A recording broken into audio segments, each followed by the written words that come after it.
So being a real estate investor, you have to keep in mind that a lot of times people are selling us their properties not for the money.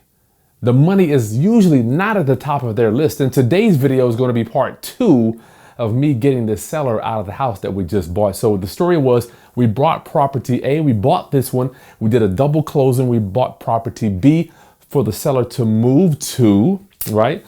But after she got out of the house, we bought this house for her, got real funky trying to get her out of here, right? Got real funky. So I think we're at the final stages of getting her out of this thing. Oh, I pray. But this video is going to document, you're going to see, I want to share with you where we moved her to, property B.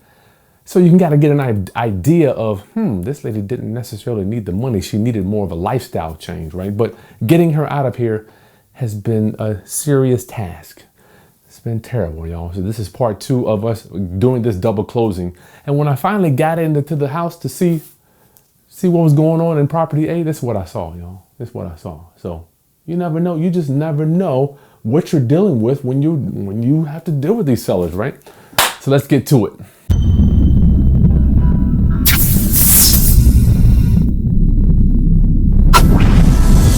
Greetings, class. It's Chris Haskins with therealestateroundup.com. My mission and ministry is to raise your financial literacy through real estate investing and entrepreneurship. So today I'm at the last stages, I hope, of getting my seller out. What we did was we bought 2 houses, right? One was for us to renovate and fix up. The property A, property B was to move my seller to. We did a double closing, right? So usually you got to keep in mind, people aren't really looking for money when they call us. They're looking to solve a problem. You have to know why, Miss Seller, why are you selling this house? If you don't know why, you can't craft some type of agreement or some type of a win-win situation that will work. So if I were to give her, the purchase price was $185, right? If I were to just give her a check for $185, what was she going to do? She needed a place to live. So I'm going to go over this real quickly how it went down. But if you want to see the full backstory of all the numbers and all the breakdown, just go right here. You'll see that, and you'll see the house that we bought. I did a full walkthrough. You'll see what condition it was in. So property A, her problem was property A needed repairs and it had no mortgage. So if I were to give her the money, roundup, what was she going to do with it? She still needed a place to live. So in my mind, the solution was, let's buy her a house to move her to with the money. So the property that we moved her to was $161,000, right? So she got a little bit of money out of the deal, but her main thing was she wanted a place that was move-in ready. So today we're taking you to the house that she moved to. So that last video, you'll see the house that we bought. This video, we're taking you to where she moved to. So you can get an idea what people are looking for. What are they looking for? Money is usually way down on the totem pole. She needed a place that was move-in ready, and so she can continue living with no mortgage. So she had no mortgage here. She wants to stay living with no mortgage. She didn't want to make a payment. So that's how we had to craft this offer for her. And I'm telling you this, man, I didn't even know. I'm like, darn, who are we dealing with here? Confederate? Good gracious. So let's go take a look, right? And you're going to meet the realtor that helped put all this stuff together. She drove her around, made her feel warm and fuzzy till she found a house. Bam, got her in there. So the first part of this video, you'll see where she moved to, and then at the end, the second part of the video, you're introduced to Tamika, the realtor that was the glue. I gotta say, Tamika, thank you. She really put this thing together, right? So let's go take a look at the house that she moved to, y'all, and take a second to subscribe to the channel. Your boy is working for you as we pass 75,000 subscribers and 6.1 million views. I'm honored. I'm honored that you guys let me serve, y'all. All right, so like the content, share. Let's go look at this property. So my wife gets me to call the cable whenever the cable goes out. The phone number is 222-1111. She always asks for that number. All right, here we are. Here's Cheryl's new location.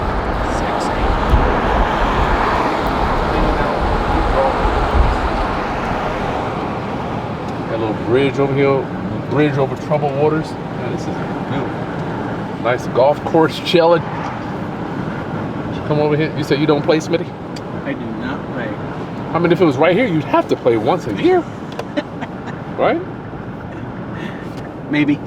All right, so we have new condos here. So this is where our seller is moving She's moving into here, so you're gonna. What my hopes in this video is to show you, compare and contrast where she came from. She's going from ashy to classy.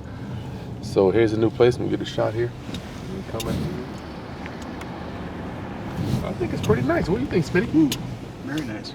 There it is, y'all. We're pulling up. So we're gonna meet the realtor here, and it's not realtor. It's realtor. Okay. If I hear you say realtor, I'm coming for you. There she is, right there, right there. It's Tamika, the realtor that helped put this thing together. So we're gonna go inside, just hang out with Michelle, and see her new place. This is cool, right? Yeah, no snow. And look at you getting hung up the stairs. Shut up there faster than I did. I'm mobile now. Yeah, it's gonna be some good exercise for you, Cheryl. Come out here and do the stairs 10 minutes every day. It's quiet out here. Please, we gotta document what we're doing. Good seeing you, Miss Cheryl. Yes, sir. Look at this. You wanna take a... This is Smitty, y'all.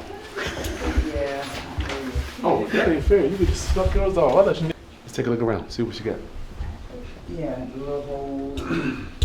This looks like a dining area. Nice, right? You come in and get your food in there, eat here, and chill. Get your food, eat, and chill.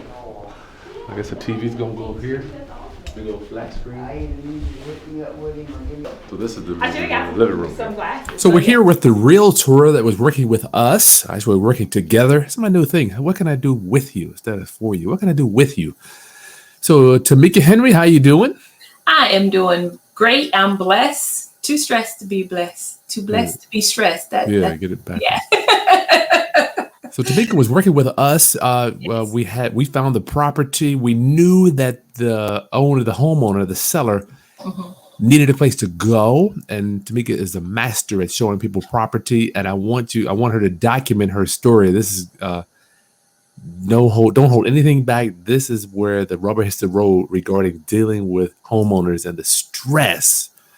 Showing people properties, getting them in and out, proof of funds, and all that stuff. So Tamika's going to share with us the problems and all that leading up to getting our homeowner out of the house, getting into a new house. Tamika, let's start from the beginning. Communication with our homeowner, our seller. Communication in the beginning was difficult. Had her number, reached out to her several times. Finally got in contact with her after about maybe 2 weeks. You just called it. I gave you the number. I don't know. Yeah. Okay. Yeah. Yep. You called and just like, hey, have you heard from her?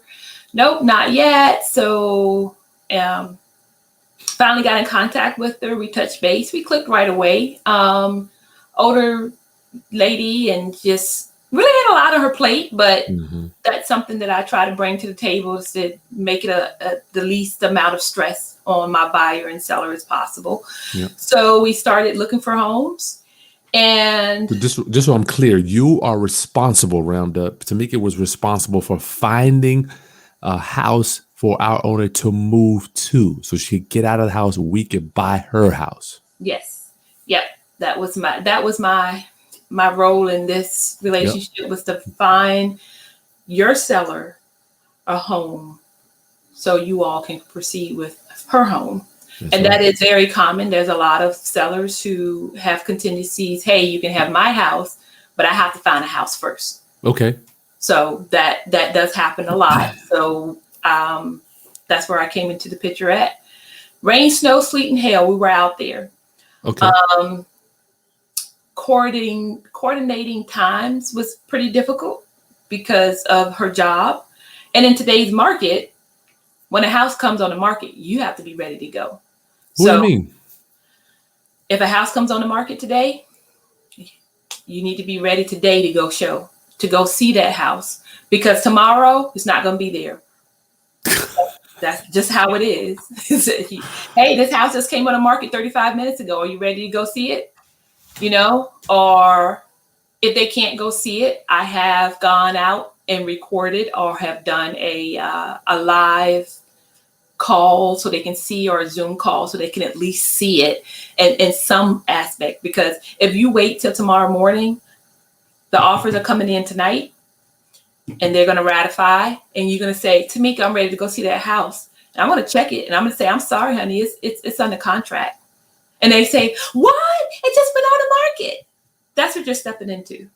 Wow. COVID was also very difficult, showing times where we're only showing from 4 to 6. Mm. So you have 1,000 buyers ready to go and you're only showing for 2 hours.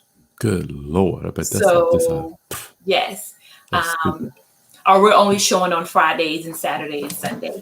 Mm. So that was difficult. They have changed that since COVID. It's kind of, the numbers are getting better.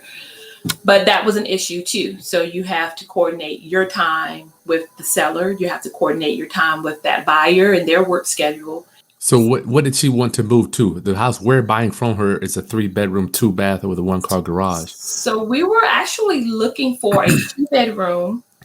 Didn't have to have a garage, a 2-bedroom, at least 2-bathroom home. So we were looking at a lot of condos and townhomes. Mm-hmm. So didn't mind a POA or HOA or condo fees, but they can get expensive. She was doing a cash deal. So Tell me about the financing. Tell me about that. Yes. Financing was cash from the sale of her home. So the main thing she had to worry about was, would she have enough money from her job to pay those condo fees or HOA fees, and sometimes both. So we did find a condo that did have both. It was about $315 a month. Mm-hmm. So, but that's the beast of condos. When you found that one, tell me how many you looked at to get to that one. Ooh, we looked at probably about 25, 30 homes. What about that? How were you? Okay, before we get to that, tell me about interacting, going and showing these homes to me. Tamika, I want to know, what is just paint a picture of that. Just walking in, I like it, I don't like it, I'm making an offer, and to getting rejected. What does it look like? Ooh, well, for her, it was a lot of homes. The bedrooms were too small, or the kitchen didn't like it. Too small. Didn't like it. Okay. Too much work. Some of the homes we went into were beautiful, but just so tiny. And then some of them we went into were decent sized townhomes, but needed probably $15,000 to $20,000 of work. So the price range that she was in, there was a lot of fixer-uppers. So the majority of houses that you looked at fell in the category of not making an offer and not getting I just want to make sure I understand and paint a picture for my roundup. You're not making a bunch of offers. You're just looking at houses that our homeowner doesn't like, your buyer doesn't like. Right. In this case, yes. It wasn't that we were writing a lot of offers and the offers wasn't getting accepted. It was just walking into and not finding the right one for her. Okay. So when you found that one you liked, tell me about, a lot of people, the proof of funds. How does that work? When you went in there, tell me about the offer. How did you write that up? What did it look like? Okay. So the offer, once we found the one, it was very nice, very private, bedroom on one side for her daughter. She's older, but still lives with her, and then bedroom on the other side of the home. So it just kind of felt like they were in their own space. What was the list price? It was listed at $160,000. Gotcha. If you got a cash offer, that's the way to go. Most likely you're going to get accepted. Yeah. So round up, we just gave her the bank statements. Like, look, go ahead and make the offer. Right. No lender, no appraisal, no underwriting. None of that. That's why people like cash offers, because all that can turn into a nightmare. Yep. So you tell us about after you got the house under contract, as we get towards closing. How was your buyer? How was the client? Still a little difficult to coordinate with. A week away from closing, she says, I don't think I want this house anymore. My back hurt, my knees hurt. I don't want to do the steps. I don't think this was a good idea. Mm-hmm. Well, remember I told you, I asked you, do you want this one that has steps? The other one did not have steps. Of course you can back out, but then one of you back out, you're going to lose your EMD. You're not going to get that back, which you were grateful enough to pay that EMD for her. So she had no skin in the game. So she could just earnest money deposit. That's your, I'm going to buy this house. And you were gracious enough to put that up for her. Thanks for painting that picture for us. People hear me talk all the time. I'm like, you need to hear from the people that are doing this stuff. Because I'm like, even when I introduce you, I'm like, look, I can't deal with this. You deal with it. Don't even bring me in on it. I can't do it. I just can't do it. Okay, so stay tuned to the channel so you'll see how we start to rip out and do the renovations for this, the demo for this property. I want you to see how we're gonna put this thing back together. All the stuff that needs to be done, right? It's nasty. It's a nasty one, y'all. Okay, so stay tuned to the channel, y'all. Subscribe, like. I'll see you on the next video. Peace.